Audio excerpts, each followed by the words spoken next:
Hey everyone, it's LS, and this is the patch 13.17 notes rundown. If you were wondering why my lighting is like this, or why I am in a black and red suit, well, I was just filming something right before making this video, and I am now rushing out the 13.17 patch notes video, as well as we're coming down to the wire here, okay, on a couple of things. So, totally fine. Shining like a cosmic matriarch Bel'Veth. It's patch 13.17. I have no idea what that means with Bel'Veth. All right, so we know that 13.19 is going to be the Worlds patch. So we do have to keep that in mind with whatever we see inside of this patch. Now, let's get into it.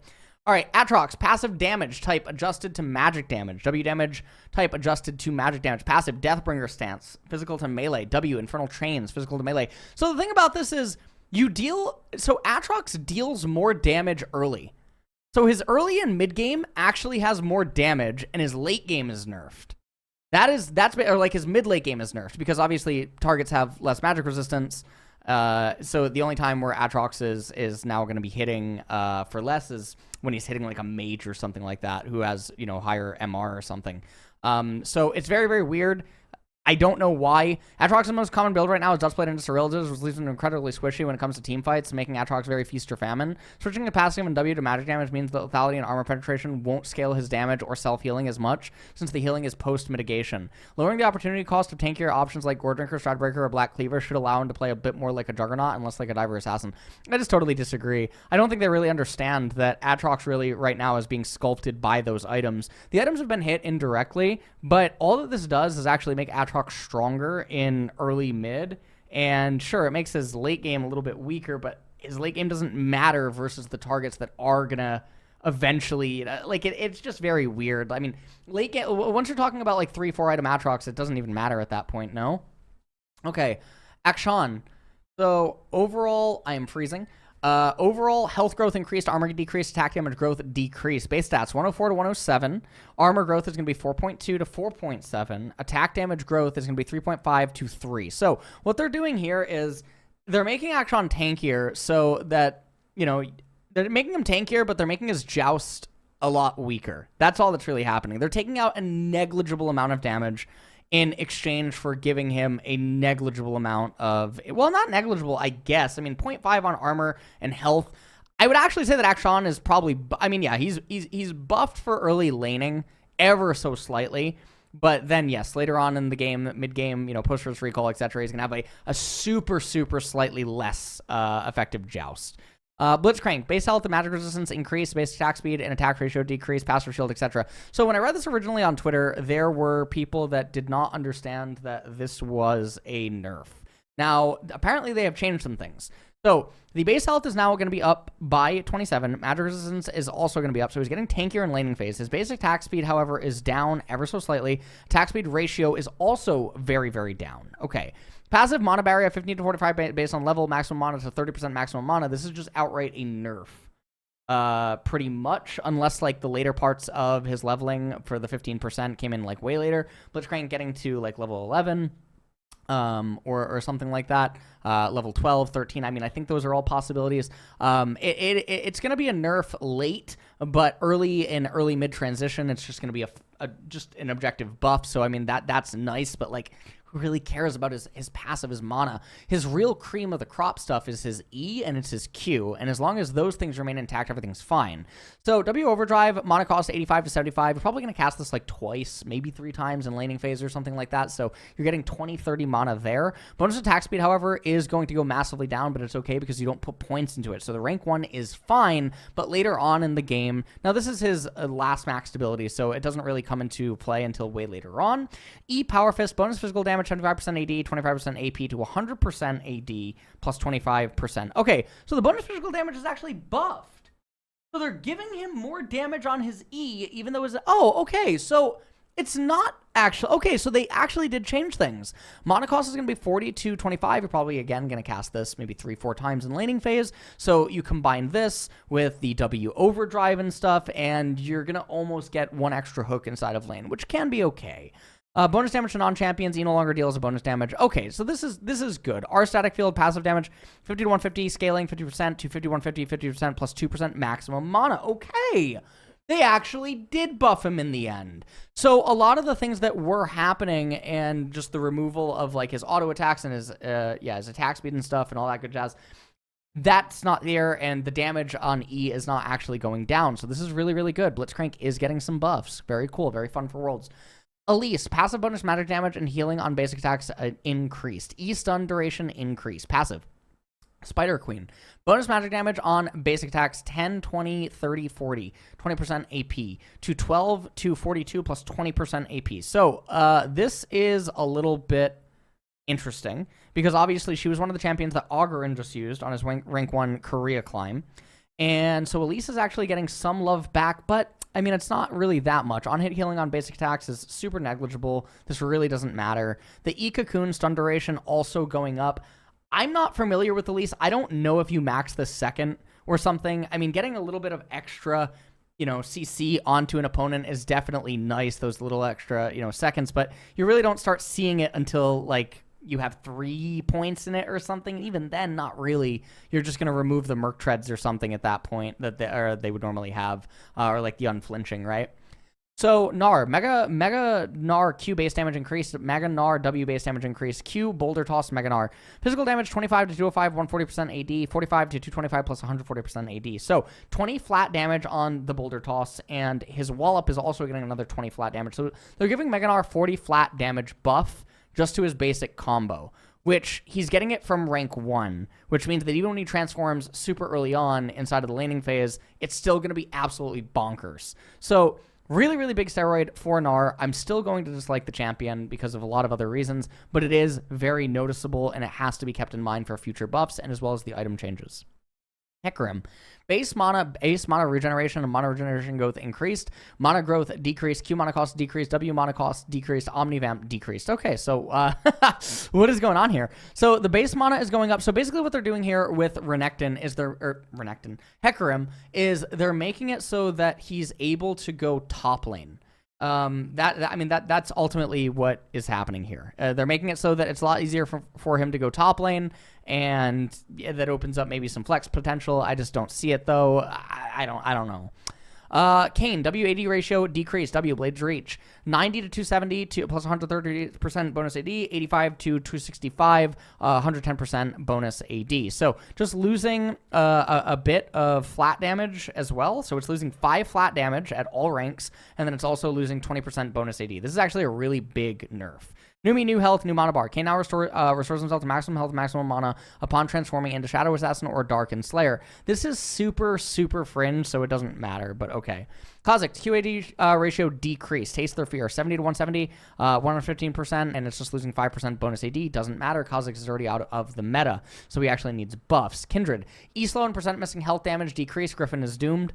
Physical damage 80 to 160 plus 80% bonus plus 8% plus 0.5, and it's now being changed to 5%. So it's missing 3% of the target's missing health. This is a really big nerf to her assassination thresholds. And so her E is actually getting tagged really, really, really hard. Still, though, you're going to pick Kindred for the utility that she offers and not really anything else. So that is all right. Lux.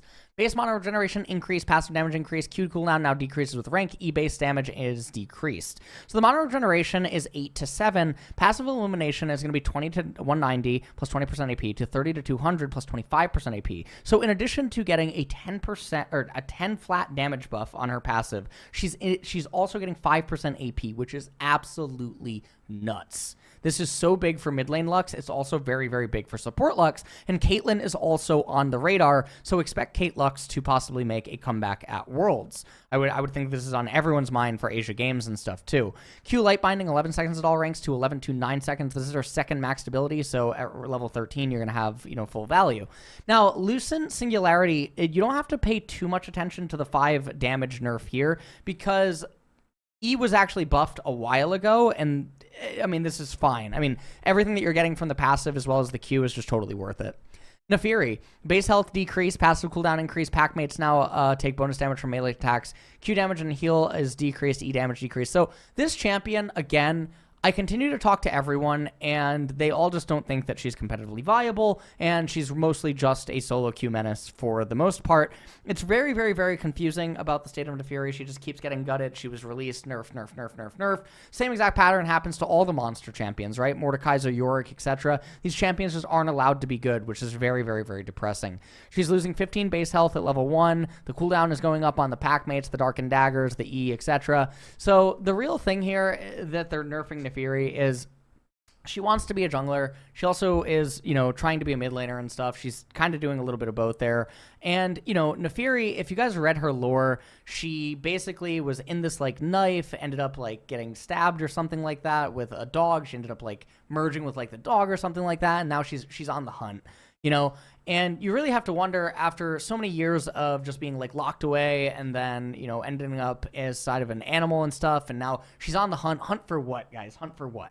All right? Hunt for... What is she on the hunt for? And she has a ton of pack mates. Let's just be totally honest, okay? When she starts getting points into her R and her passive and everything like this, it gets a little bit crazy, and we all know what she's on the hunt for. She's on the hunt because she got a whiff of Briar's feet, all right? Let's be totally honest here. What's going on? She got one whiff, and it was gone, all right? So... just keeping up with the lore and stuff.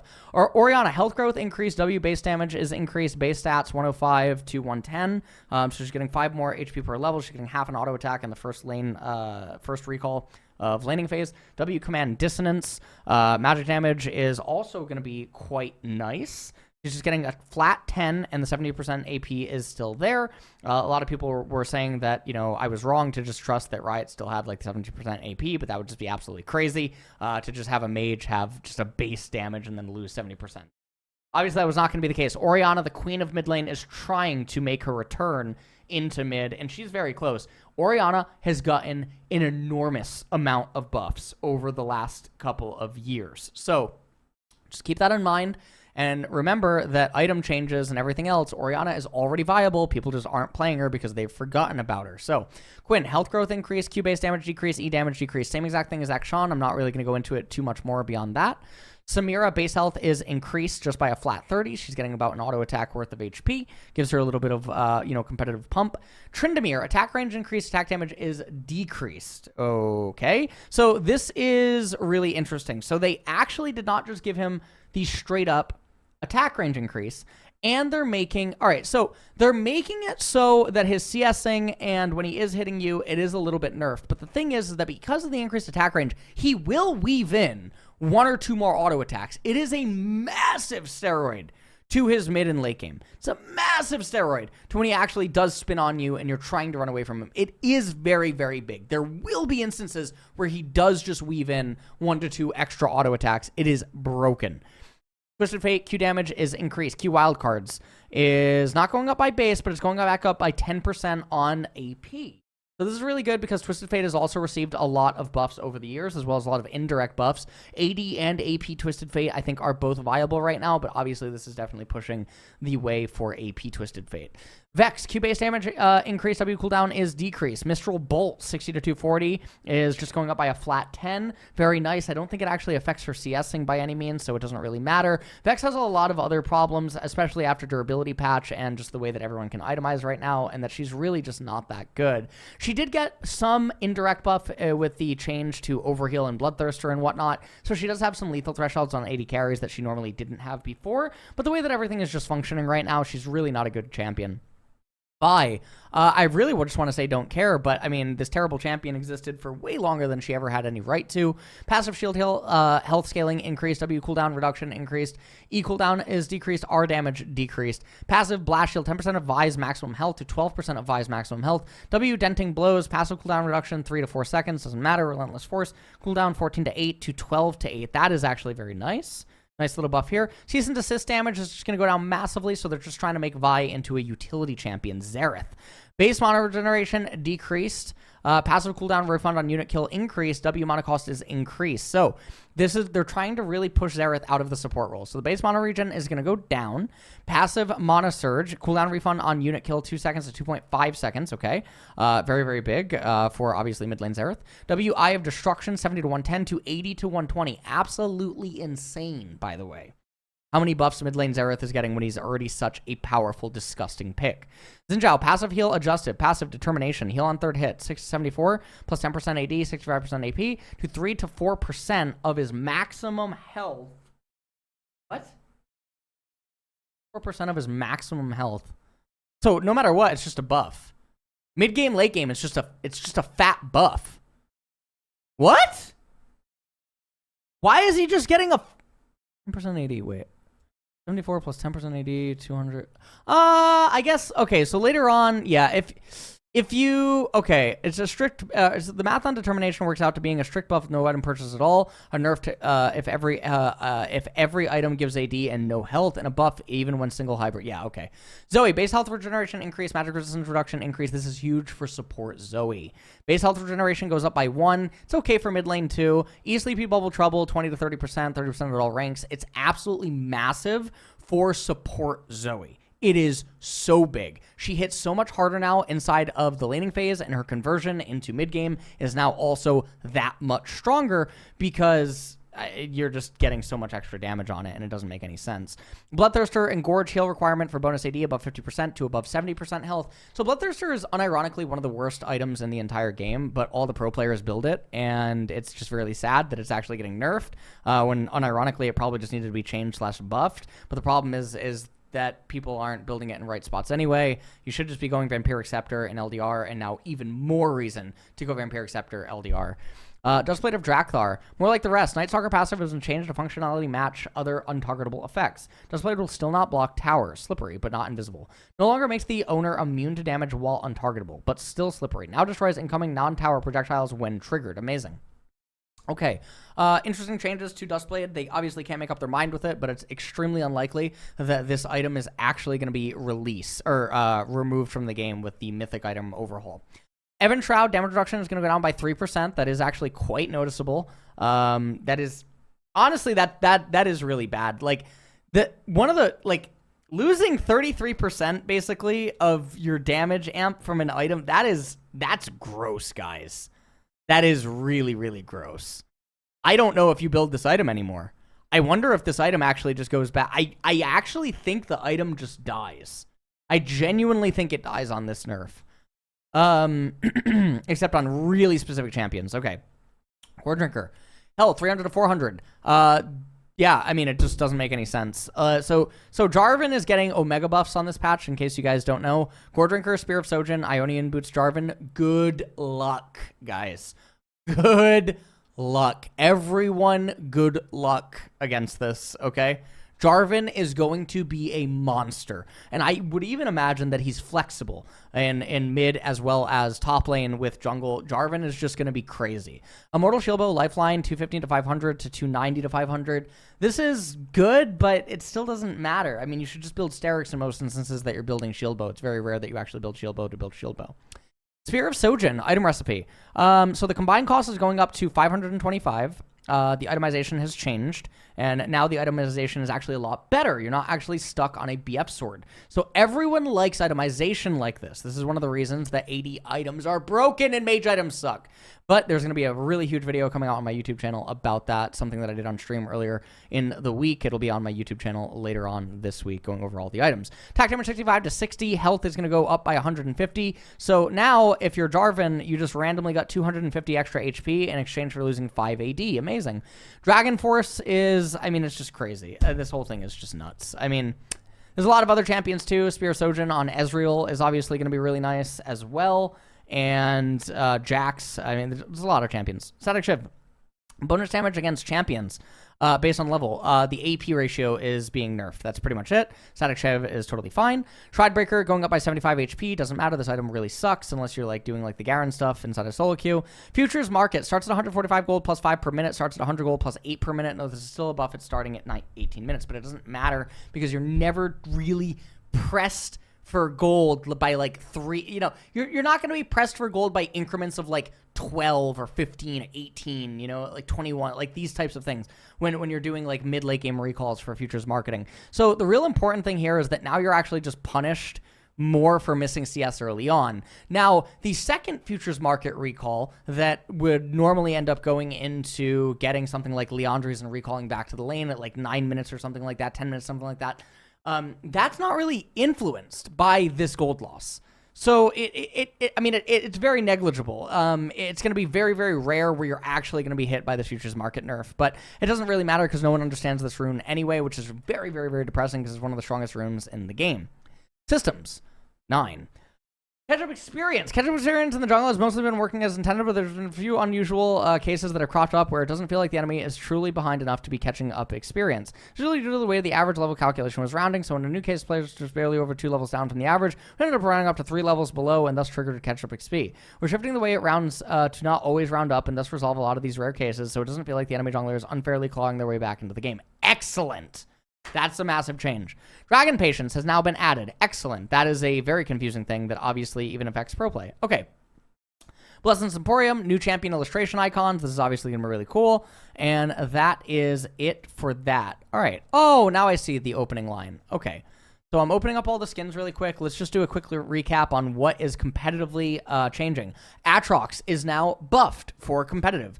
Akshan is nerfed for pretty much everything. Blitzcrank buffed for competitive. Elise buffed for competitive, as well as solo queue. Gnar buffed for competitive and solo queue. Hecarim, in theory, buffed for flex potency. Kayn doesn't matter. He's not in competitive. So really, it's just a nerf for solo queue. Kha'Zix needs buffs, not nerfs. Kindred is nerfed for both. Lux is massive for competitive, along with Caitlyn. Naafiri is just really, really depressing. We just don't talk about Naafiri. Oriana, super, super big for competitive. People have to really go and look at her patch history and stuff to really see what's going on. Tryndamere, massive for competitive. Samira doesn't really matter. Quinn doesn't matter. Twisted Fate, nice, but doesn't matter. Vex is a nice little buff, but doesn't matter. Vi doesn't matter. Xerath is already one of the best champions. Absolutely gross. And then Xin Zhao with enchanters and healers and stuff, especially with the Moonstone thing, which actually, let me take a look if the Moonstone thing has been fixed. Let me control F. It has not. Okay, great. Excellent. So Xin Zhao and all these things are going to be amazing.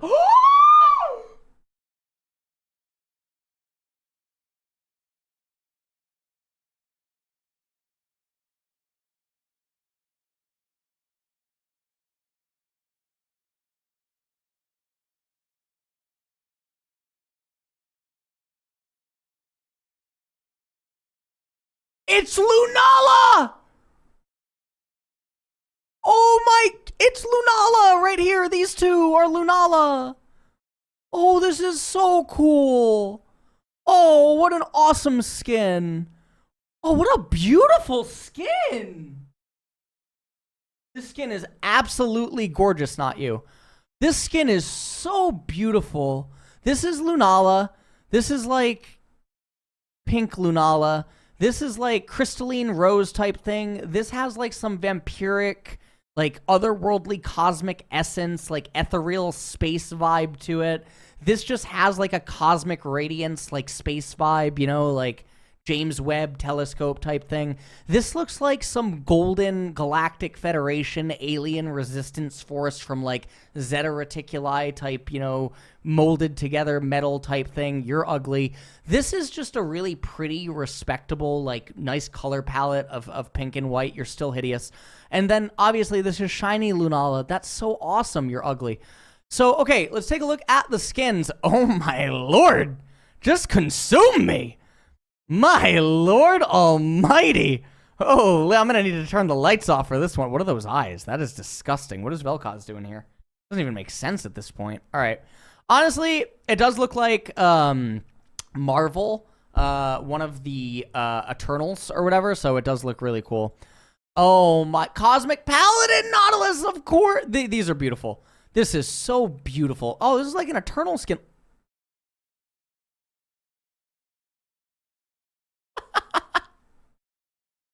Dude, it's like Thanos got the Infinity Gauntlet, and then he wished that like the world could be like Dragon Ball Z, and he made himself like a monkey Saiyan. Like, what is this?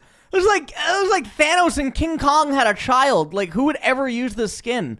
You are hideous. You are what on earth? Oh my god! Not even bots would swipe left on you. Okay, what is this? Cosmic Paladin Nuno and Willump. Oh my god!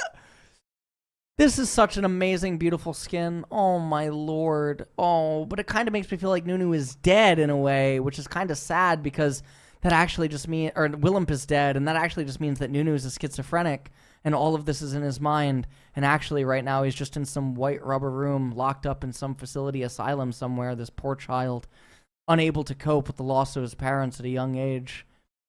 When the darkens, all the time. What am I saying? All right, anyways.